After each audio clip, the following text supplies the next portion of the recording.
Judith 5.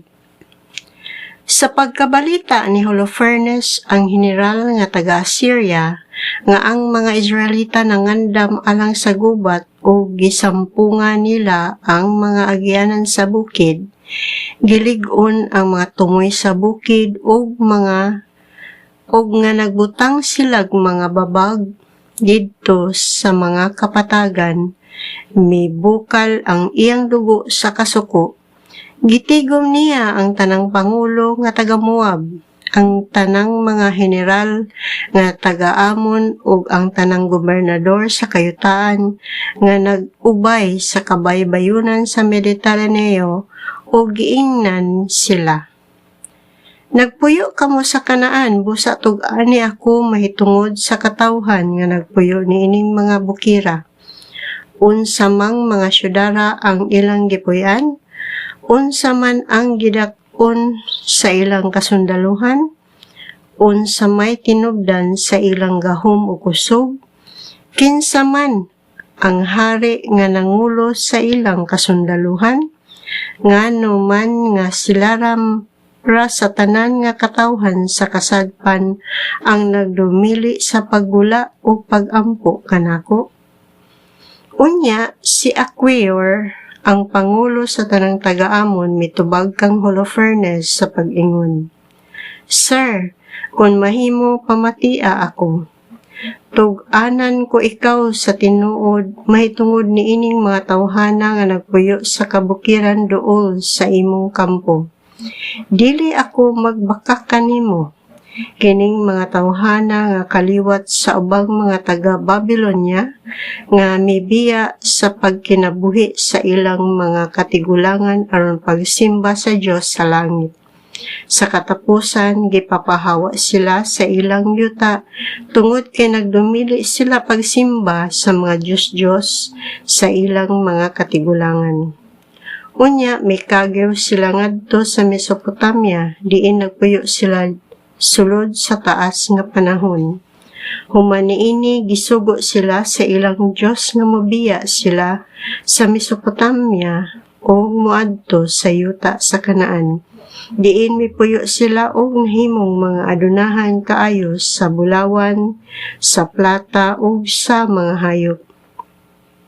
Unya sa diha nga may usa ka gutom nga miabot sa tibok yuta sa Kanaan, kining mga tawhana nga gitawag og mga Israelita nang lugso ngadto sa Ehipto ug nagpabilin didto samtang aduna pay igong pagkaon.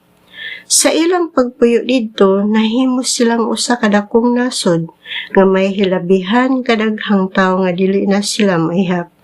Busa gikontrahan sila sa hari sa Ehipto. Gipahimuslan sila o gipatrabaho aron paghimog mga tisa. Gidawdaw sila o gihimo nga mga olipon. Apan nagampo sila sa ilang Diyos o ang ilang Diyos nagpadalag mga katalagman o walay taga-Ehipto nga nakahimo sa pagsagang niini. Unya, gipagula sila sa mga taga-Ehipto sa ilang nasod. Gipauga sa Diyos sa mga Israelita ang dagat nga pula sa ilang atubangan, ug unya, gidala sila ngadto sa Sinai ug sa Kades Barnea. Gipapahawa sa mga Israelita ang tanang mga tawo nga nagpuyo sa bagatang bahin sa Kanaan. May puyo sila sa yuta sa mga Amorihanon. Gipamatay nila ang katawhan sa Hesbon. Mitabok sila sa suba sa Jordan o gipanag-iya nila ang tibok kayutaan sa bukid. Gihingila nila ang mga Kanaanhon, ang mga Peresihanon, ang mga Jebusihanon, ang mga Sequemihanon ug ang tanang mga Gergasihanon.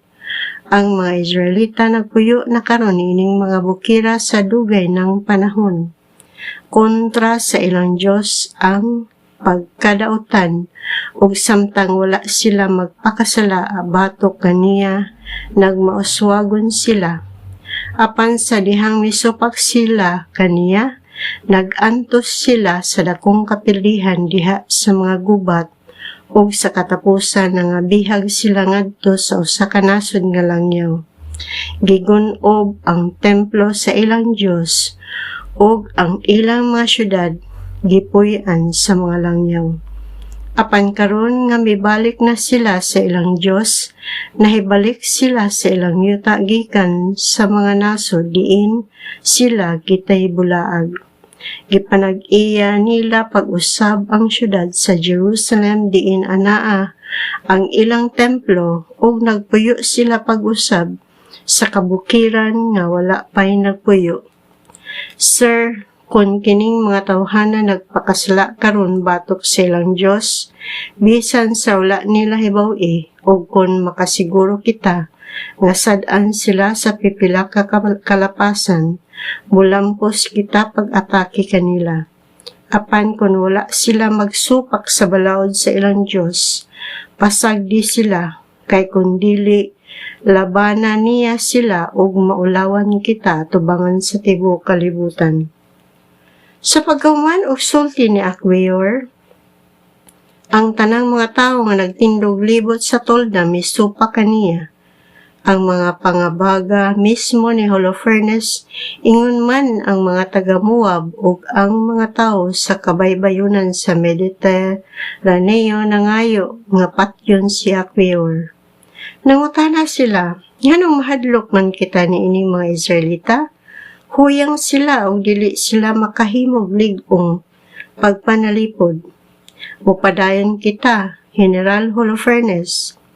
Sayon ra silang ihawon sa gamhanan mong kasundaluhan.